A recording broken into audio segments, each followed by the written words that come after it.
compatriotes, mesdames et messieurs, je voudrais informer un Français. Je voudrais informer le président de la République de France. Je voudrais informer M. Macron. Je voudrais informer la République de France. Je vois un Français qui m'écoute.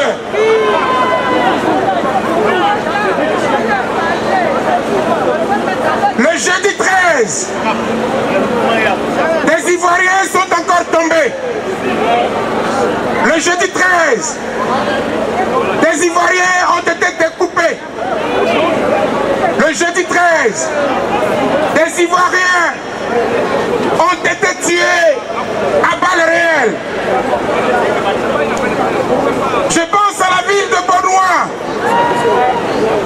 où un jeune homme est tombé sous les balles assassines de la police de Côte d'Ivoire, de la police de M. Alassane Dramane Ouattara. Je pense à la ville de Daougro, où il y a eu encore des morts et des morts, et on a frôlé les affrontements intercommunautaires.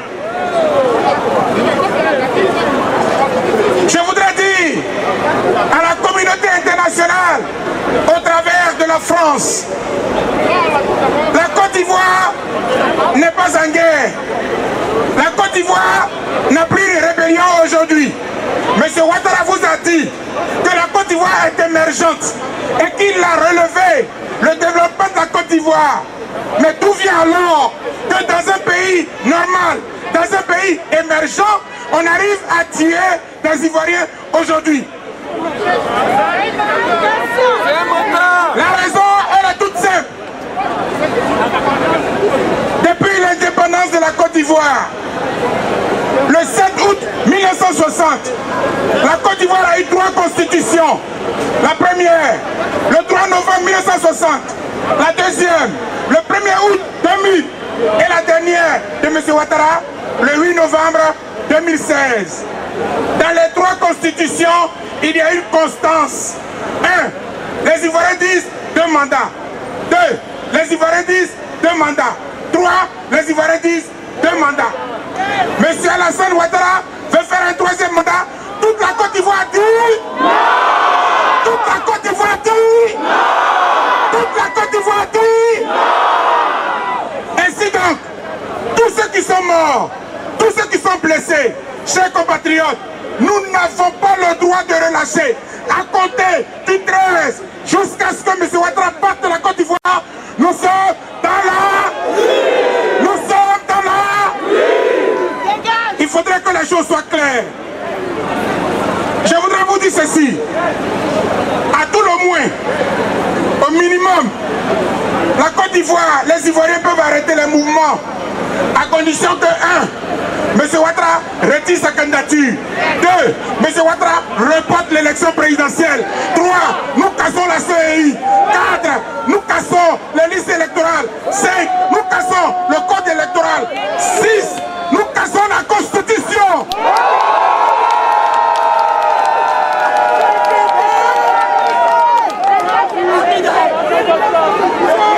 Mais je vais répéter pour que quelqu'un m'entende. La seule condition pour que nous puissions arrêter le mouvement, 1. M. Ouattara retire sa candidature. 2. M. Ouattara reporte l'élection. 3. La CEI, casser le code électoral, casser la liste électorale, casser la Constitution, brisée.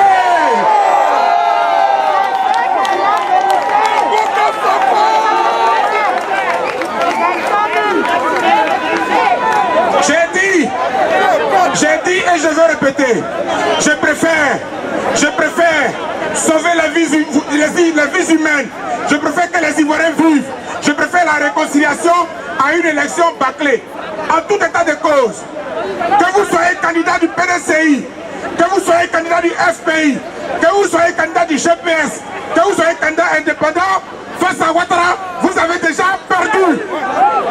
C'est pour cela, je voudrais vous dire, si nous sommes intelligents, on va se calmer, on va se calmer, on va se réconcilier un peu, on va aplanir nos angles et on va aller à une élection apaisée. Mes chers compatriotes, pour terminer, je vais vous dire ceci. Nos compatriotes en Côte d'Ivoire se sacrifient pour nous. Nos compatriotes en Côte d'Ivoire se sacrifient pour nous. Nous sommes venus dans la rue aujourd'hui pour leur témoigner notre solidarité. Je voudrais nous proposer de mettre en place un dispositif pour que tous les blessés, pour que tous ceux qui sont dans la rue aient de quoi se soigner et de quoi se nourrir. C'est pour cela que la FIDOP, mon organisation, va lancer une cagnotte. Vous avez 10 €, mettez dedans 5 €, on va envoyer à Abidjan chaque 2 jours. Parce que M. Ouattara nous a déclaré la guerre, nous ferons la guerre. Que Dieu bénisse la Côte d'Ivoire.